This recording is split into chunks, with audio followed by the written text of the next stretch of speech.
Today I am going to show you how to change water circulation cap in John Deere engine. First of all, we are going to open timing gear plate of engine block.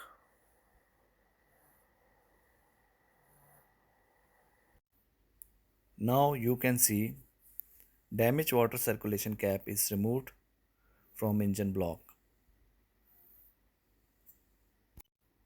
Block cap is full of rust which causes the water to get mixed with the engine oil. Look at this cap. It's totally full of rust. You can see in this picture as well.